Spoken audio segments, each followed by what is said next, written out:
paz, irmãos. Amém. É um prazer estar na casa de Deus, orando na meia Paulo aqui na congregação na Paixão. E lembrando que isso tudo está sendo transmitido pelo canal da Igreja do Paraguai. E todos nós que estamos aqui estejamos cientes que as nossas imagens serão transmitidas online. E vamos começar este vídeo orando ao nosso Deus, uma oração de adoração. Peguei o pastor, o cantor da igreja, o pastor Luiz Gomes, que fizesse essa oração. Amado Deus, Pai eterno, somos somente gratos a Ti, Senhor, pela oportunidade que nos dá de compartilhar da comunhão entre os Senhor. Amém, Senhor. Obrigado, Deus, pela disposição de cada um, e através do Santo Espírito que nos deve, Deus. Obrigado, Pai, pela permissão, Deus, do trabalho realizado em prol de Teu nome, Deus. Amém, Senhor. Abençoe a cada parte desse culto, Deus, onde nós estaremos em comum, Senhor amado, louvando e adorando o Teu santo nome, nos alimentando da Tua palavra. Amém, Senhor. Obrigado, Deus, pela viagem que tivemos, Deus, nós, os Teus servos, pastor José, secretário, presbítero Cleide, Deus. Obrigado, Pai, pela permissão e pelo guardar, Deus, nessa estrada. Amém, Senhor. Te pedimos, Deus, e mais vezes tenhamos, Deus, essa comunhão. Amém. Em nome santo de Jesus te agradecemos. Amém. Amém, Senhor.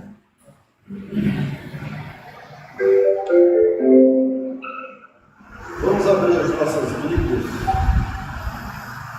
no livro dos Atos dos Apóstolos, capítulo 10, versículo 23 ao 32. Atos 10, 23 a 32. Livro de Atos dos Apóstolos, escrito por Dr. Lucas. Atos 10, 23 ao 32. Esse tratado do trabalho da Secretaria de Missões, o culto será temático. Vamos fazer uma leitura responsiva, para que assim nós possamos todos participar Atos capítulo 10, 23 e 32. Primeiro, versículo 23, você terão os demais alternadamente conforme a sua visão. Pedro, pois, convidando-os a entrar, hospedou-os, e de seguinte levantou-se e partiu com eles. Também alguns irmãos que se habitavam em Jope foram em sua companhia. No dia imediato entrou em Cesareia. Cornélio estava esperando por eles e, tendo reunido seus parentes e amigos. Aconteceu que, indo Pedro a entrar, e saiu Cornélio ao encontro, e prostrando-se aos pés, o adorou. Na igreja, Mas Pedro Levantou dizendo: Levanta-te, que eu também sou homem. falando com ele, encontrando muitos reunidos ali. a quem se dirigiu dizendo: Pois bem sabeis que não é lícito a um homem judeu ajuntar-se ou chegar-se a estrangeiros. Mas Deus mostrou-me a que nenhum homem chame comum ou imundo. Por isso, uma vez, chamando, vim sem vacilar. Porquanto, pois, por que razão me mandaram chamar? E disse Cornélio: há 4 dias estava eu em jejum até esta hora, orando em minha casa à 9ª hora. E disse-lhe Cornélio, a tua oração foi, e disse, Cornélio, a tua oração foi ouvida, e as tuas esmolas lembradas na presença de Deus. Envia, pois, a Jope e manda chamar Simão, o que tem por sobrenome Pedro. Este está hospedado em casa de Simão, o curtidor, junto do mar, e ele vindo te falará. Deus abençoe nossos corações com a palavra de Deus. Podemos cantar. Amém. Vamos cantar o hino de número 3 do nosso cenário. Você quer a nossa.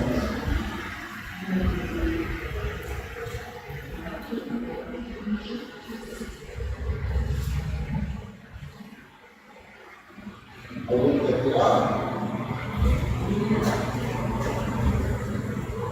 Agora. Tira, meu bebê. É o Pai, teu povo congregado, Humilde em dor ao teu louvor aqui, no dia para o culto reservado, com esperança olhamos para ti. Teu santo livro, ó grande Deus, tomamos, confesse já irreverente amor, e como a tantos filhos procuramos ciência da palavra do Senhor. Jesus aos teus benditos pés sentados, queremos teu conselho receber, e sendo ponte mesmo doutrinados, de mais em mais na sua fé crescer, no mundo e seus encargos retirados, queremos descansar em ti, Senhor, virando os ricos bens entesourados na plenitude do teu vasto amor. Ensina aos teus Espírito Divino, dissipa as trevas desses corações, e com a luz do teu celeste ensino, venha aclarar as santas instruções.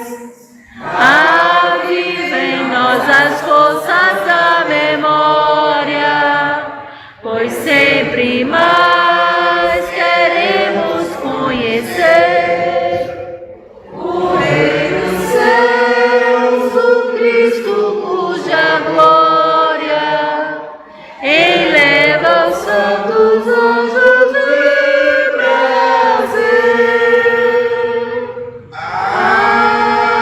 Amém. Glória a Deus. O nosso louvor, a nossa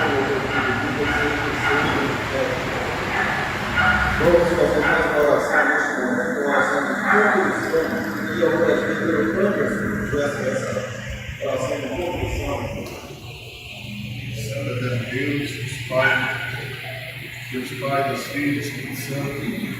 Obrigado, Deus, por esse momento que estamos aqui, reunidos em teu nome, na congregação, aqui na igreja. Nossos irmãos, possam abençoar todos. Amém, Senhor. E possamos assim, ó Deus, cada dia estarmos dispostos a trabalhar em prol do teu reino e anima teu povo, Deus, na tua obra. Amém. Assim, ó Deus, Perdoa nossos pecados. Em nome de Jesus também. Amém, Senhor.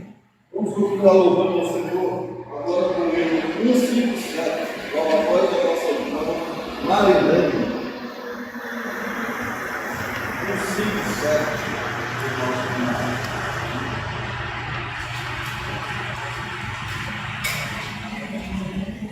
Segurança em Cristo. Segurança em Cristo.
confessar. A quem por morte tão atroz minha alma quis salvar, fazem-me forte em confessar a ti, Jesus Senhor. Fazem-me pronto a confiar no seu eterno amor.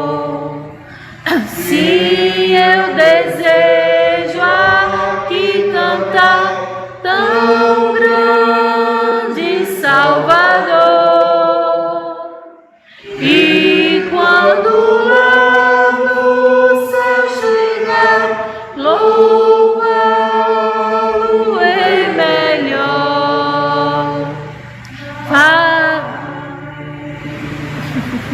Amém.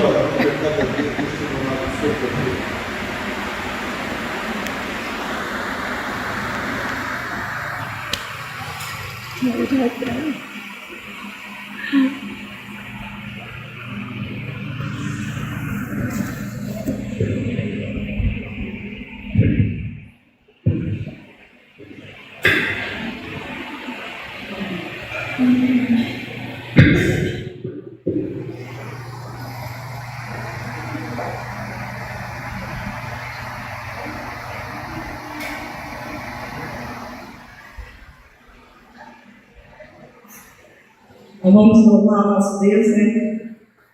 Quando chegar lá no céu, vamos louvar melhor Amém. a presença do nosso Deus. Amém.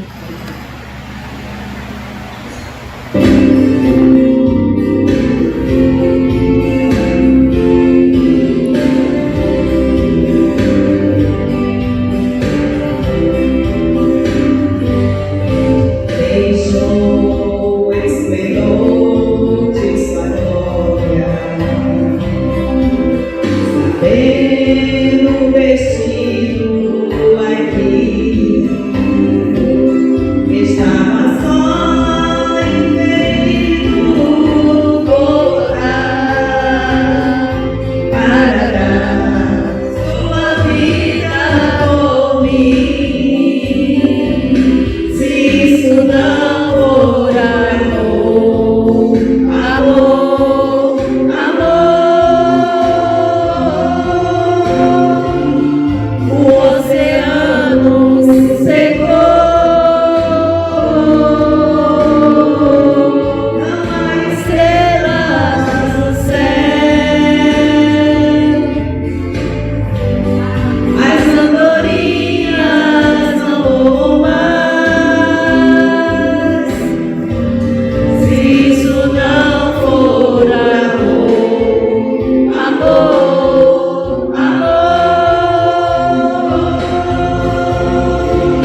Amém. Segundo orador.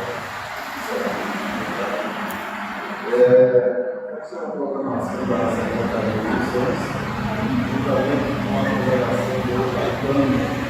Então, nós todos teremos como orador, o presbítero Laurence de vou falar com o Sara de compromisso dessa oração com o nosso orador.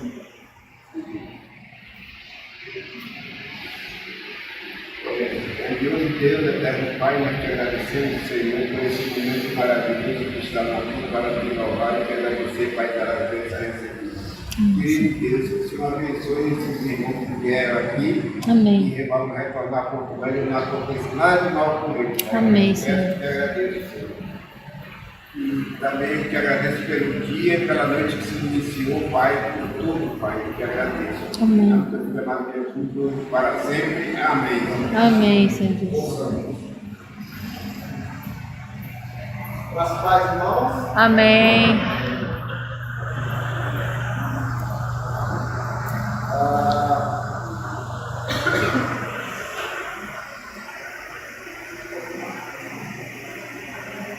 Não devido ao horário,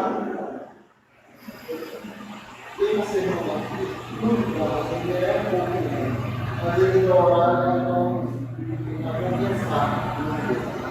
Vamos abrir as nossas Bíblias na Epístola de Deus, a Timóteo, conforme o relato do apóstolo Paulo. Primeira Epístola de Deus a Timóteo, conforme o relato do apóstolo Paulo, capítulo 1. Nós fazemos a leitura do versículo 12 a partir do versículo 12. Só que o 12 até, a partir do 12 até o 17. Só que o versículo chave, que eu concentrarei na mensagem, é o versículo 15. Nós chegamos no 15, irmãos, prestem atenção. Fiquem com as nossas Bíblias atentas, porque precisamos estudar. No meio desse planeta. 1 Timóteo, capítulo 1, versos 12 a 17. Vou deixar?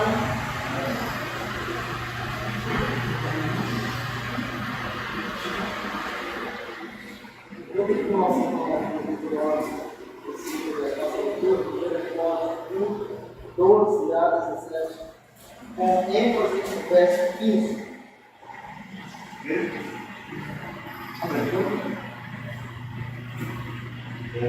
Sou grato para aquele que me fortaleceu, Cristo Jesus, nosso Senhor, e me considerou fiel, designando-me para o ministério. A luz de todo o tempo era blasfemo e perseguidor, insolente, mas obtive misericórdia, pois eu fiz a ignorância da incredulidade.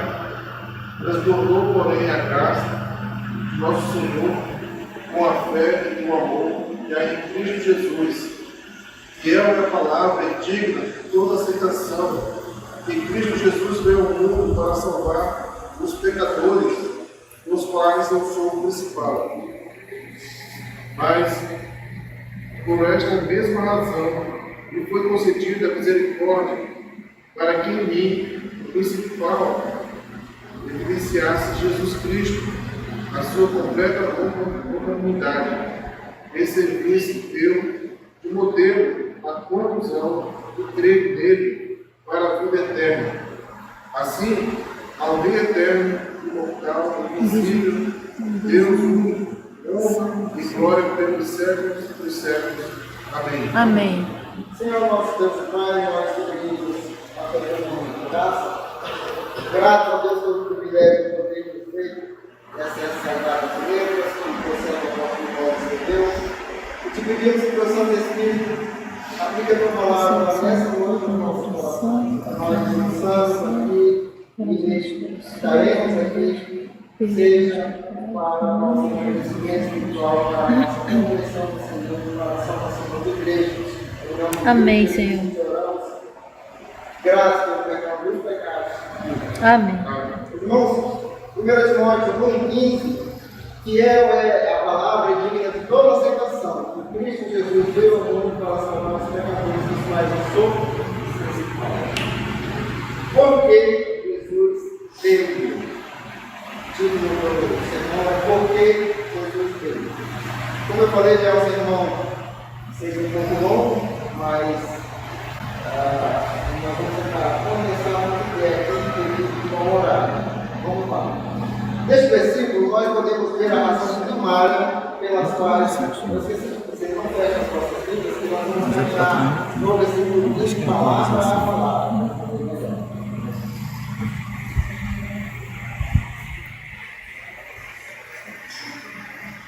Neste versículo, podemos ver a razão primária pela qual Jesus veio ao mundo. Nós sabemos quem Ele é ao ter vindo ao mundo. Ele é o Filho de Deus, o Filho do homem. Ele é o Messias, aquele Cristo longamente prometido.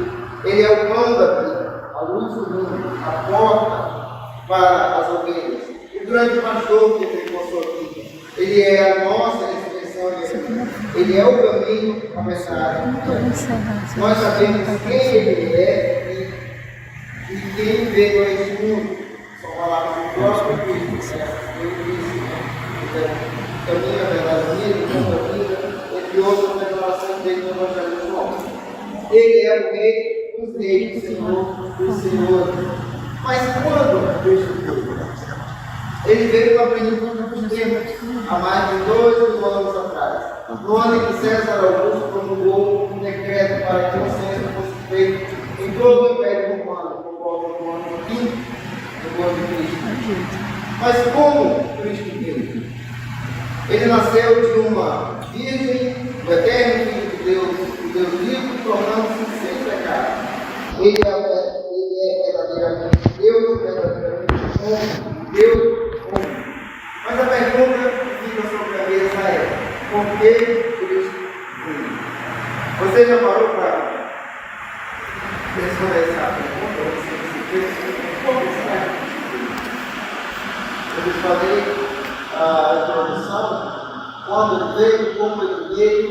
Agora nós vamos ver, primeiramente, algumas razões secundárias pelas quais Cristo veio, e depois vem nas razões ou na razão primária pela qual Cristo veio, explorando assim o versículo 15.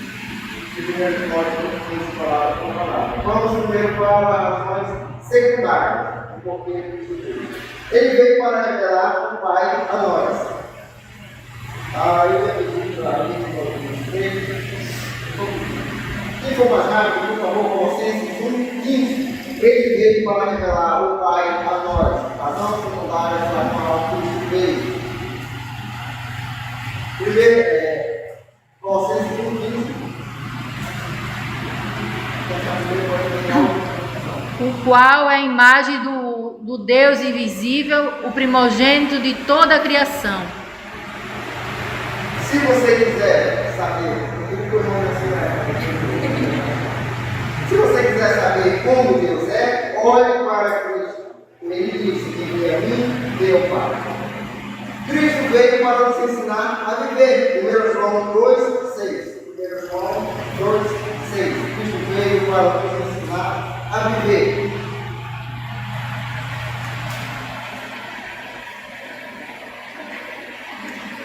Aquele que diz que está nele, também deve andar como ele andou. Ele colocou o exemplo para seguirmos em obediência a Deus. Ele colocou o exemplo para seguirmos em obediência a Deus. Cristo veio para ser o grande mestre da lei. Ele não apenas promulgou a lei, mas também foi o professor e mestre da lei. Em Mateus 5, 21 e 22, Mateus 5, 21 e 22, Jesus abriu a lei e deu a sua verdadeira interpretação dela. Mateus 5, 21 e 22. Ouvistes que foi dito aos antigos: não matarás, mas qualquer que matar será réu de juízo. Eu, porém, vos digo que qualquer que, sem motivo, se encolarizar contra seu irmão, será réu de juízo. E qualquer que disser a seu irmão, raca, será réu do sinédrio. E qualquer que disser louco, será réu do fogo do inferno. Quem escreveu a lei? Moisés? Não, Moisés. E Jesus diz aqui, eu porém vos digo. Quem porém vos diz? Cristo, maior do que Moisés. Cristo veio para ser um sumo sacerdote simpático para todos. Ele tomou sobre si as nossas culpas, ele se transformou como nós, mas sem pecado. Ele colocou os seus pés nos nossos sapatos. Estamos aqui um paralelo, né? Cristo sofreu as mesmas novelas, mas não tem desculpas para dizer que Cristo era Deus, então para ele era muito mais fácil. Não, ele sofreu as mesmas, padeceu as mesmas dificuldades que nós padecemos. Ele teve que enfrentar cada tentação, mas sem pecado. Ele soube o que era ser atacado pelo diabo, mas em todas as situações ele jamais pecou. Para que agora ele pudesse se assentar à destra do Pai e fazer intercessão por nós, sua igreja, seu povo. Todas essas razões são secundárias, essas que eu falei, pelas quais Jesus veio. Mas existe uma razão primária, a razão número 1 pela qual Cristo veio. E vamos vê-la, a razão primária pela qual Jesus deixou os palácios da glória e entrou neste mundo aprisionado. Para quê? Salvar os pecadores. Para salvar pecadores. Caminhando de novo, Lucas 19:10, Jesus veio buscar e salvar o que se havia perdido. Não precisa ver. Mateus, Marcos 10:45, Jesus veio para dar a sua vida em resgate de muitos. Esse versículo de 1 Timóteo que lemos é o Evangelho resumido, em poucas palavras. Aqui está toda a verdade bíblica concentrada. 1 Timóteo 1:15 é o Evangelho resumido. É claro que nós temos muitos versículos, principalmente no 16, que conseguem, pela majestade de Deus, começar, resumir o Evangelho. E aqui está 1 Timóteo 1:15. Entender esse versículo corresponde a entender por que Jesus veio. Então vamos navegar em uma jornada através deste versículo para que isso se torne uma verdade pessoal na sua vida. Então você entender esse versículo, você vai entender por que Jesus veio. E mais, você vai entender que Jesus veio por você. Vamos analisar o texto. As nossas Bíblias devem estar abertas para nós caminharmos palavra por palavra para você. O apóstolo Paulo sublinha o porquê Jesus veio. Ele começa dizendo que esta é uma palavra fiel. Assim que começa o seu verso. Vamos deixar 2 Timóteo 15 projetado ali para finalizar. 2 Timóteo 15. Isso significa que o que vem por Cristo é muito, mas muito importante. É uma afirmação verdadeira e completamente correta.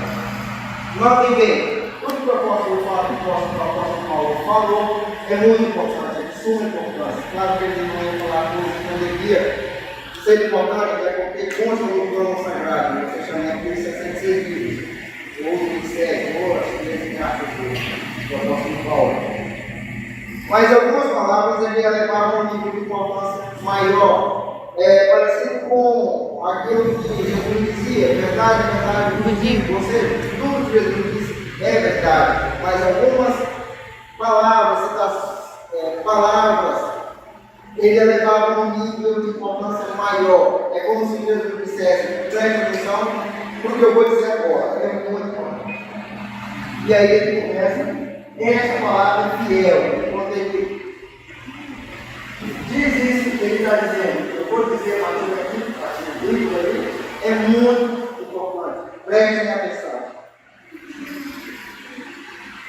começa dizendo, é uma palavra fiel. E isso é exatamente o que Jesus já disse antes. Na verdade, os filhos.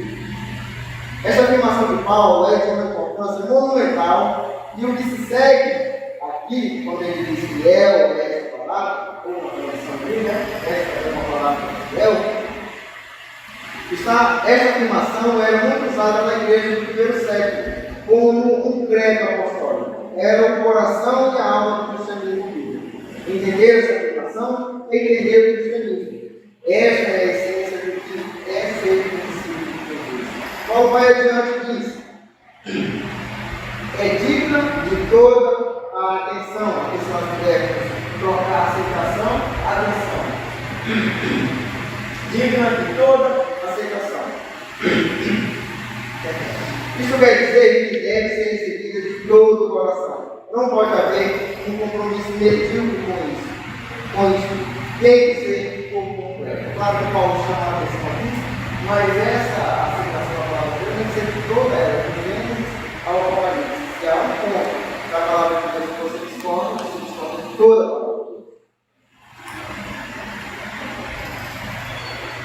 E ele continua, que Cristo Jesus veio ao mundo para salvar os pecadores. Que Cristo Jesus veio ao mundo para salvar os pecadores.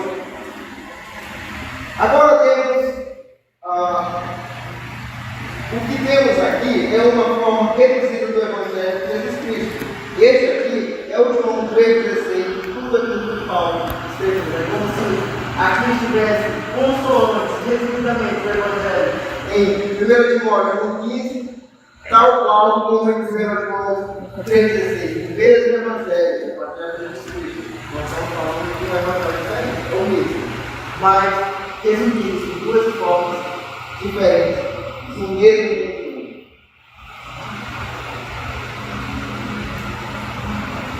Mas agora nos paira uma pergunta sobre a mesma. O que é o Evangelho? Você já falou para se perguntar o que é o Evangelho? Claro que Paulo vai resumir também isso aí em Romanos 1,16.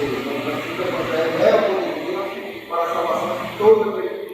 As boas novas de salvação. As boas novas de salvação. Se alguém fizer essa pergunta, você saberá responder? Se algum amigo seu de trabalho me perguntar o que é o Evangelho, se algum amigo seu de escola, de faculdade, ou companheiro de cotidiano me perguntar o que é o Evangelho, porque você na confissão livre dizer que o Evangelho deve ser pregado, livre dizer que vive o Evangelho, mas você sabe dizer o que é, ao menos. Ou se alguma seita vier bater na sua porta no domingo de manhã e tentar lhe apresentar Evangelho, você saberá cantar esse Evangelho, você saberá ao menos que esse Evangelho dele está errado, e que o verdadeiro Evangelho não é o seu, é o Evangelho de Jesus Cristo, você saberá, não precisa responder para mim, mas para você. Vimos aqui que o Evangelho é resumido em Jesus Cristo. Jesus é o sol e a substância do Evangelho. Ele é o alfa e o ômega do Evangelho. Então, sem Cristo não há Evangelho. A pessoa do Evangelho é o próprio Cristo. O Evangelho é apresentar Cristo aos pecadores, tanto como nos foi apresentado. Vamos iniciar caminhando palavra por palavra. Antes dessa introdução que acabamos de ver. A primeira palavra que nós vamos trabalhar no versículo é Cristo. Depois da Cristo, a primeira palavra é Cristo. A palavra Cristo significa ungido. No Antigo Testamento era dito como o Messias, aquele que há muito tempo era prometido. Aquele para o qual todos os profetas apontaram e anunciaram que ele viria. Ele viria do poder do Espírito Santo. Como nós vamos ver lá na frente, o anjo anunciando a Maria que ela teria um filho. Quando Jesus começou o seu ministério público, ele falou sobre o perdão e João Batista batizou para que ele pudesse se identificar com os pecadores. E os céus se abriram e a voz de Deus disse: eis meu filho amado, que me compraram. E o Espírito Santo desceu sobre ele. Se o próprio Cristo precisou do Espírito Santo para continuar seu ministério terreno, Imagina nós, frágeis, crentes. Claro que Cristo aqui se batizou não porque ele tinha pecado, mas para se identificar com os pecadores. Para que, como se dissesse, eu vou colocar os meus pés nos sapatos deles, claro que esse entendimento do batismo de Jesus deve ser entendido dessa forma. Não porque ele tinha pecado, mas para que ele se identificasse com os pecadores. Jesus diz em João 15, 5 que sem mim nada podeis fazer. Pela sua própria força, esforço, você não pode fazer nada que tenha valor eterno. Você pode fazer coisas que tenham valor secular, humano, carnal, mas eterno, não. A não ser contribuir cada vez mais para a sua salvação através do pecado. Pela sua força você não pode fazer nada, mas com Cristo você pode fazer tudo. Ele mesmo disse, sem mim nada podeis fazer. Ele é o Senhor da igreja, ele é o dono da igreja, ele é o cabeça da igreja. Com ele, tudo. Sem ele, nada. Paulo diz em Filipenses 4,13: posso todas as coisas em Cristo que me fortalece. Todas as coisas que Deus te chama para fazer, Deus, através do Espírito Santo, dará a você poder para fazer. Vamos para a segunda palavra, e a palavra é Jesus. O nome de Jesus significa Jeová salva. Ele era Deus em carne humana que veio para salvar. Em Mateus 1,21, o anjo diz a Maria: você me colocará o nome de Jesus, porque ele salvará o seu povo do seu pecado. Não era a parte dele, continuando a seguir a parte A. Mas o anjo dizendo a Maria que ela colocava o nome dele, Jesus, porque ele salvava o seu povo do seu pecado. Interessante que Jesus não veio nos salvar de uma vida ruim, de doença, de pobreza. Ele veio nos salvar do pecado. É isso que ele veio. Terceira palavra, a palavra veio. A palavra veio significa lugar de um lugar para o outro lugar. Isso só confirma a verdade bíblica de que Jesus já existia antes de vir à terra. Ele é o eterno. Ele é eterno, tanto quanto ao Pai, como ao Espírito Santo. Foi esse Jesus que deixou a eternidade e pisou no tempo. Ele não poderia permanecer no céu e nos salvar de lá, via Wi-Fi, via YouTube, porque descer na nossa terra e nos salvar. E assumir um corpo humano, e uma alma, um pecado humano, viver em nosso lugar, e morrer em nosso lugar. Isso teve que descer porque nós não conseguimos subir até ele, devido ao nosso pecado. Não há nenhuma escada que nos leve ao céu. A escada, se usar por esse tempo, é a palavra de Deus. Então ele não tem isso. Quarta palavra, mundo. A palavra mundo significa a terra física, onde estamos inseridos. Jesus desceu da sua glória nos céus e habitou entre nós nessa terra. Vivemos em João 14:16. Cristo habitou entre nós. Quinta palavra, salvar. Quinta palavra, salvar. A palavra salvar significa ser resgatado de uma ruína iminente, ser livrado de uma destruição. Nós fomos resgatados do inferno por Cristo. Cristo não veio só passear, ele veio salvar pecadores do inferno. Ele veio para aqueles que estavam doentes, como lembro dos evangelhos, e que são uma pessoa médica, assim, os doentes. Jesus veio em uma missão de salvação, para nos libertar. Então a pergunta é, vamos ali aqui na palavra, é salvar, para salvar. Mas salvar por quê? Será que ele veio nos salvar da solidão? Será que ele veio para nos dar uma namorada, uma esposa, um esposo bom? Será que ele veio para nos dar filhos maravilhosos? Será que ele veio para nos dar um carrão bonito, um ano que vem ainda? Será que foi isso? Não. A resposta é enfático, não. Nós precisamos ser salvos do julgamento de Deus. Precisamos ser salvos da ira de Deus, da furiosa vingança de Deus. E Hebreus 10, 31 diz que terrível coisa é cair nas mãos de Deus. E cada um de nós aqui hoje precisa ser resgatado da ira de Deus. Só existe um que pode nos resgatar, Deus. Esse é o próprio Deus, a pessoa de Jesus Cristo. E se nós entendermos que salvação ela parte de Deus, caminha com Deus e termina com Deus, nós vamos entender que nós somos salvos, e aqui tem o pensamento de R.C. Sproul, um grande teólogo já conhecido, e ele entendia que nós somos salvos de Deus, por Deus e para Deus. Nós somos salvos de Deus, por Deus e para Deus. Por Espírito. Nós somos salvos da ira de Deus. Porque quem perseguia os pecadores era a ira de Deus, não era o diabo.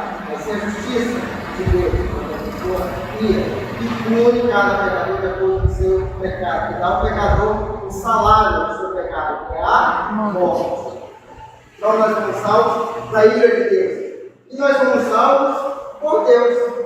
Da ira nós somos salvos por Deus. Mas nós não somos salvos por Deus para ficarmos a Ele por aí. Não, nós somos salvos para Deus. Então nós somos salvos da ira de Deus, pela graça de Deus, para a glória de Deus. E isso é salvação de Deus. Amém. E salvação de Deus é de Deus. Ele nos salva da sua ira, pela sua graça, para a sua glória. Inclusive, essa é a primeira pergunta dos nossos catecismos. Qual é o fim principal do homem?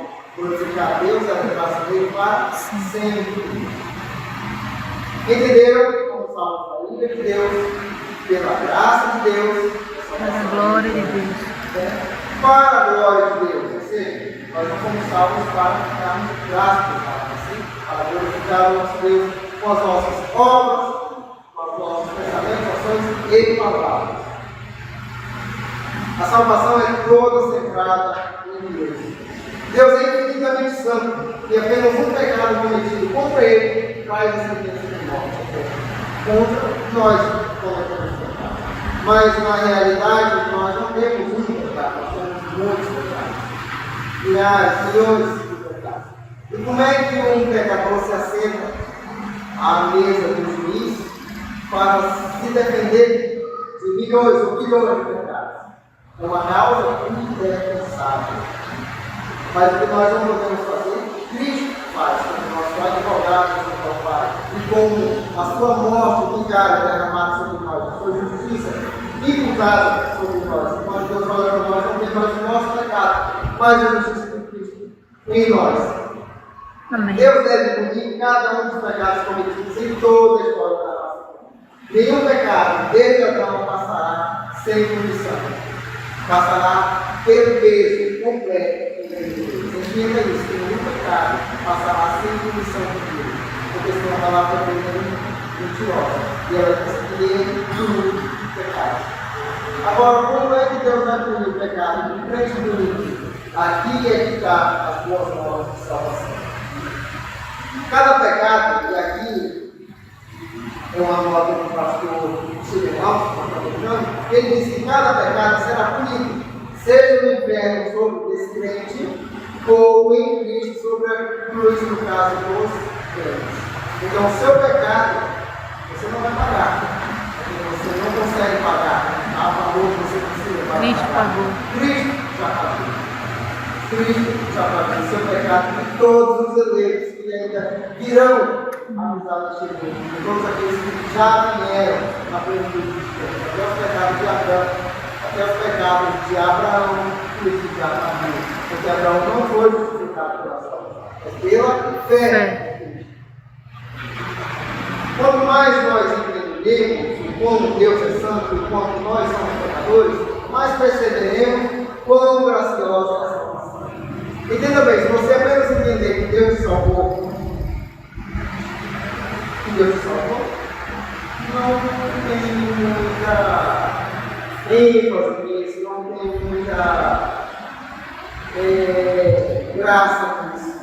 Deus apenas me salvou. Mas quando nós vasculhamos esse texto, de toda a palavra de Deus, entendendo que não foi apenas uma salvação vizinha, mas foi um milagre, porque a salvação de cada pecador é um milagre.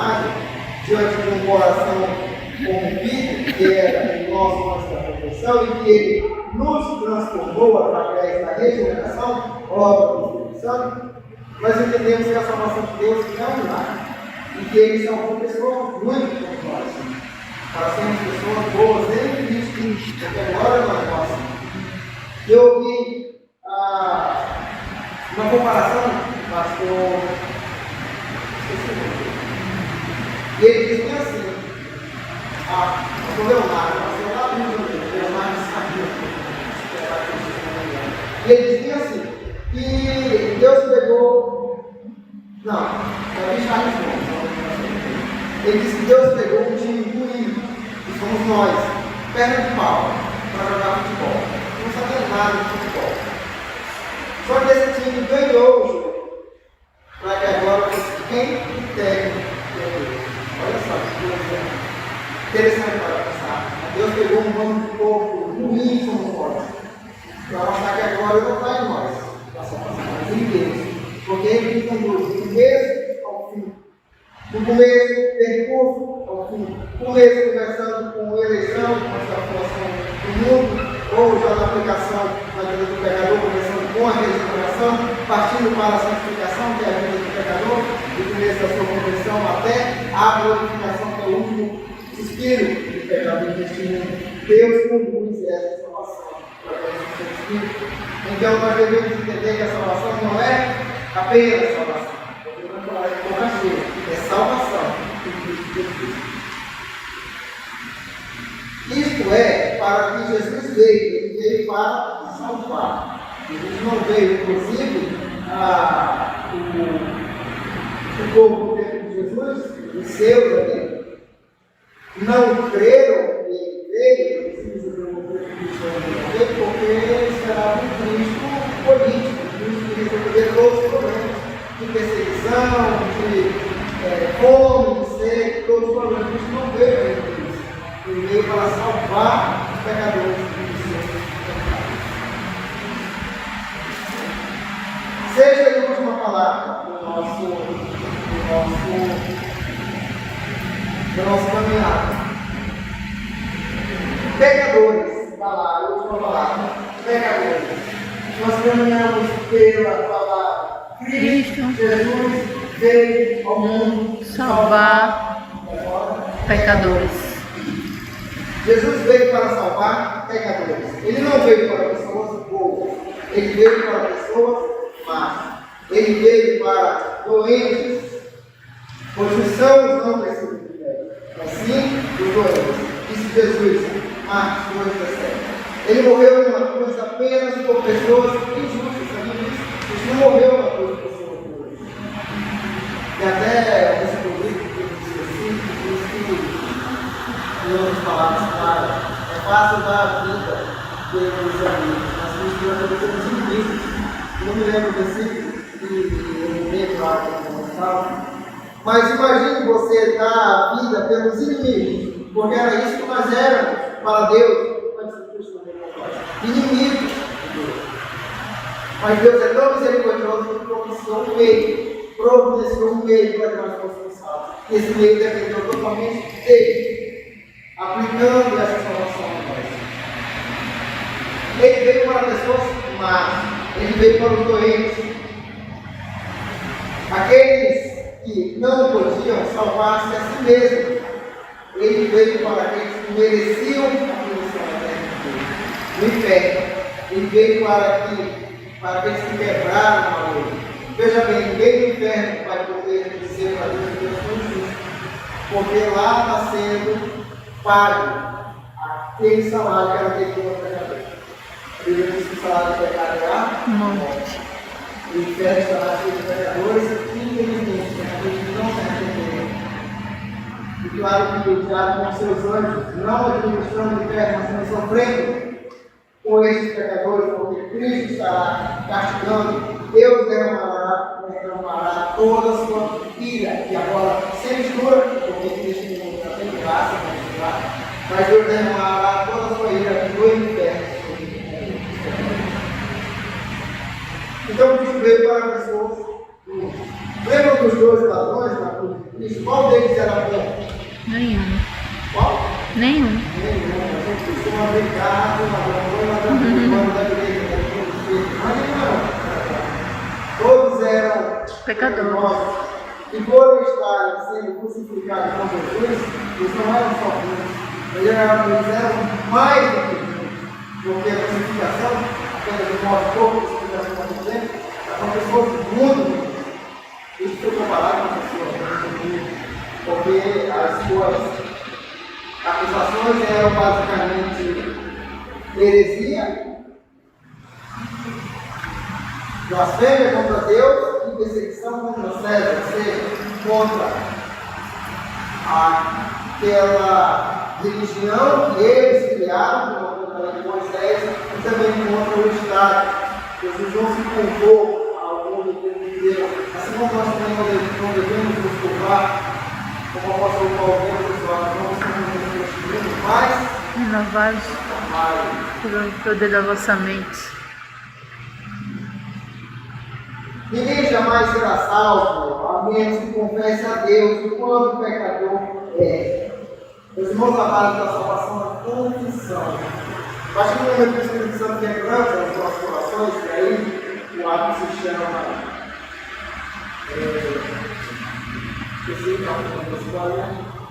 regeneração, ou seja, ele regenera o coração do pecador, ou seja, o coração do pedra, o coração de carne. Esse pecador começa a entender que ele está errado no seu caminho, ele caminha no mau caminho. Então ele é, na verdade, convertido. A conversão é isso, uma volta sempre a mesma graça. Então você vai fazer um retorno, você vê uma conversão.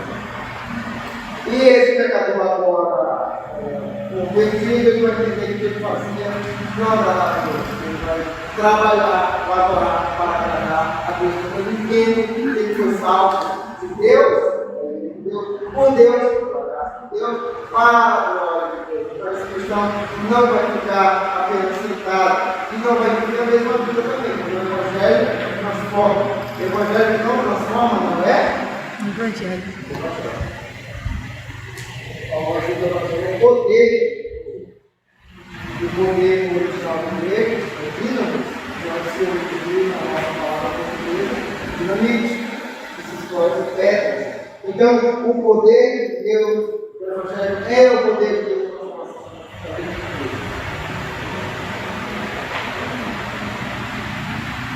Ninguém jamais será salvo, a menos que confesse a Deus como um pecador, eles são. E como se desviaram da glória de Deus? Como na parábola dos fariseus, você imagina uma parábola, ninguém vai ser justificado lá no quem? Fariseu, né? Mas quem saiu justificado foi o publicano, que orou, pedindo misericórdia pelos dois. O outro orou, agradecendo que não era como um miserável.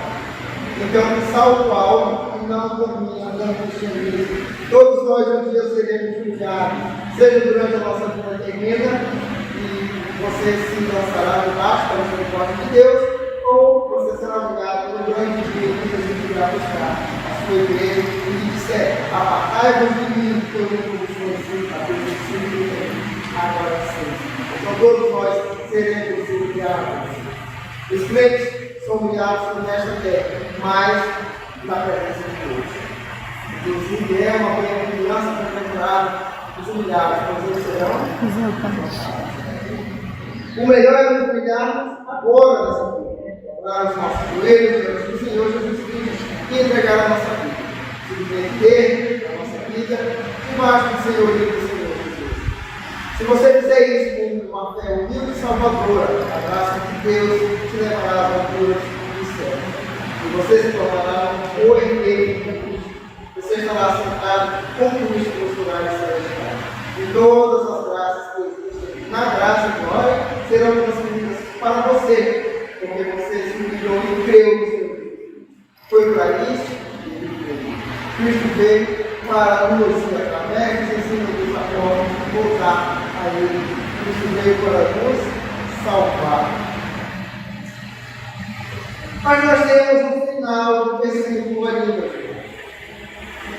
Nós temos o final do versículo ainda. O final do versículo é: os quais eu sou o principal. Se você parar para analisar, Paulo colocou aqui uma nota pessoal no texto. Ele se inseriu no texto. Depois de ele dizer que Cristo veio ao mundo para salvar os pecadores, ele não poderia deixar de pensar na sua própria vida. Ele não poderia deixar de pensar na sua vida antes de se tornar um cristão. Porque ele era o maior perseguidor dos pecadores. Porque ele era o maior dos pecadores. Ele era o pior dos pecadores. Ele disse: dos quais eu sou o principal. Isso se insere no que chamamos de grau superlativo e relativo. Ou seja, quando você abre a porta do seu guarda-roupa, imagine que você tem muitas camisas brancas, mas tem uma que é mais branca do que as outras brancas. Todas são brancas. Mas a mais branca, você poderia dizer, essa é mais branca do que aquela branca. Isso é grau relativo. Você eleva ele. E Paulo está dizendo aqui que ele é o principal dos pecadores, porque ele não está se comparando só com os outros pecadores, ele está se comparando com Cristo. Então, diante de Cristo, Paulo é o pior dos pecadores, ele é. E esse é o entendimento de cada um de nós que devemos ter. Eu sou o pior dos pecadores, não o entendimento falso, o entendimento modesto, falso, modesto, mas o entendimento de coração. Que nós somos pecadores, não somos pessoas boas. O que fazemos de bom, o que somos de bom, vem de Cristo, por nós mesmos, nós não somos nada. Quando os anjos proclamam, lá em Isaías 6, santo, santo, santo, isso significa que Deus é santo, que Ele é mais santo do que todos nós aqui, na visão de nós lá também, na visão de Isaías, mas que Ele é mais santo que todo o universo. Deus não é apenas santo comparado com a terra, comparado com outros deuses, mas Ele é mais santo que tudo no universo. Isso coloca Deus no grau superlativo. Paulo está fazendo o mesmo, mas em oposto. Eu sou pecador. Eu sou muito pecador. Eu sou a pessoa mais pecadora que já vi nessa terra. Eu sou pecador. Eu sou muito pecador. Eu sou a pessoa mais pecadora que já pisou nessa terra. E Paulo tinha esse entendimento mesmo. Ele não estava se comparando com pessoas que ele conhecia. Estava se medindo com a medida da cidade de Deus. Então, facilmente, ele pode ver que era o principal dos pecadores. No verso 13, depois que você voltar a sua leitura do texto lemos, no verso 13, ele nos dá uma descrição de quem ele era antes da sua conversão. Isso deve ser um encorajamento para cada um de nós. Se você abrir o verso 13, está com 13 fácil.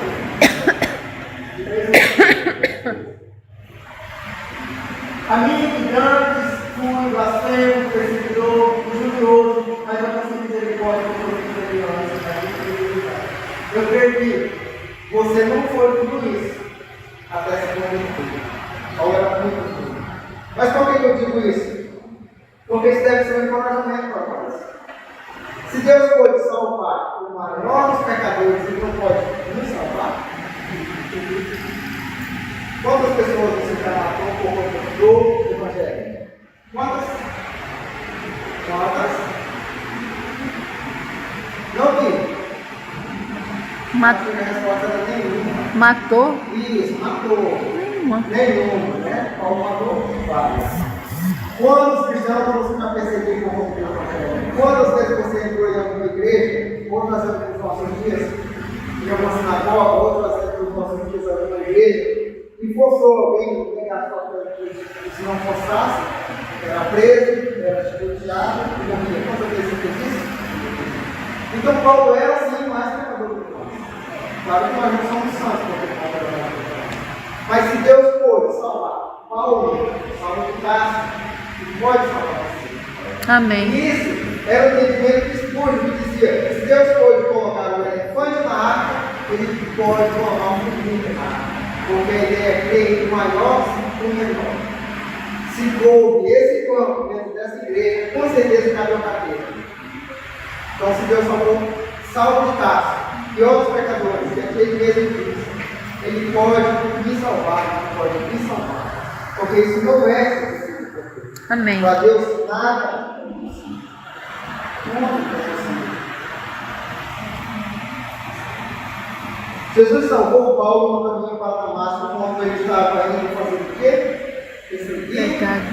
Matar os damascenos. Com autorização legal.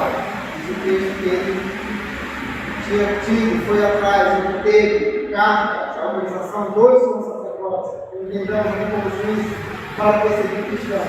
Para quem ele encontrasse, chamavam a religião do caminho, para quem encontrasse, sejam homens ou mulheres, levasse-os presos para serem julgados. Concluindo, irmãos, será que Cristo veio a este mundo para salvar você? Você já foi resgatado da culpabilidade do seu pecado? Você já está livre da eterna punição que espera pelos ímpios?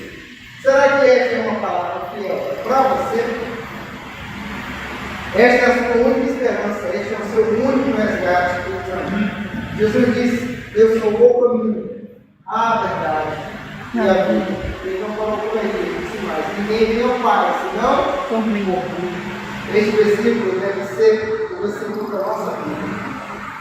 Eu sou o caminho, a verdade e a vida. Ninguém vem ao Pai, senão por mim.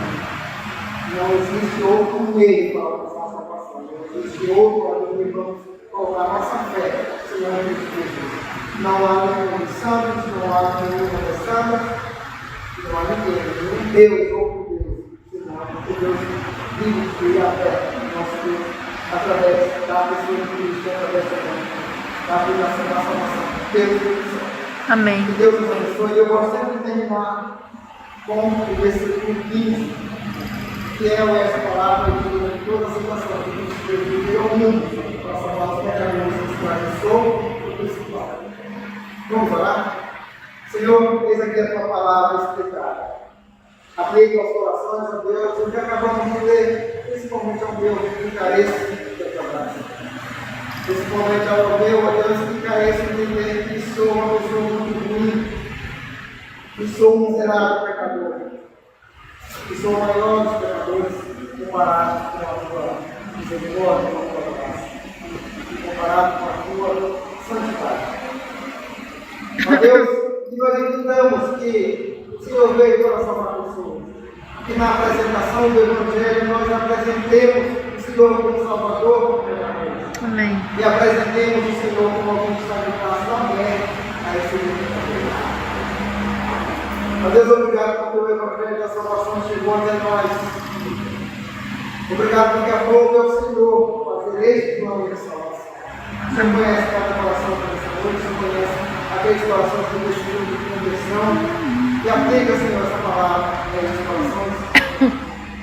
Aos que ainda não foram convertidos, o Senhor converte. Amém, Senhor. E aos que já foram convertidos, o Senhor dê a certeza da salvação. Amém. O Senhor aplica essa palavra nos nossos corações. É uma missão muito preciosa do teu Filho Jesus Cristo, em quem nós nos firmamos eternamente. Amém, Senhor Deus. Graças do nosso Senhor e Salvador Jesus. Como Deus, o nosso eterno, poderoso Pai, e as consolações do seu Divino Espírito Santo repousem sobre nós e sobre todo o teu povo espalhado sobre a face da terra, hoje e para todos sempre. Amém. Amém. Amém.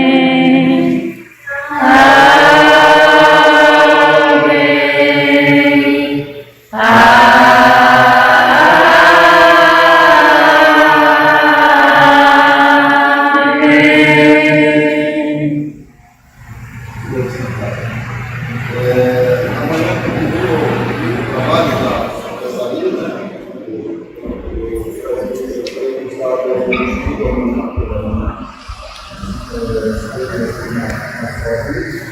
E nós estaremos na congregação na Igreja Presbiteriana Bíblica Mundial, lá com o pastor Bíblico, que além das minhas filhas, estaremos falando sobre o nosso breve catecismo.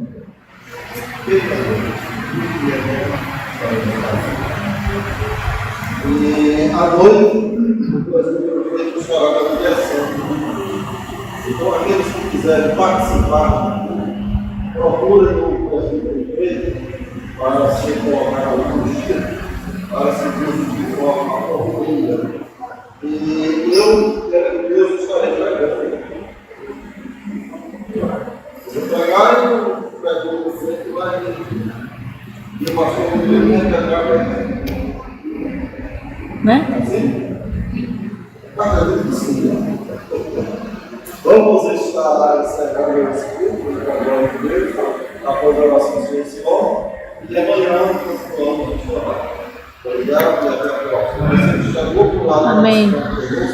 Sinta-se abraçados por nós, pela ajuda de Deus. Amém.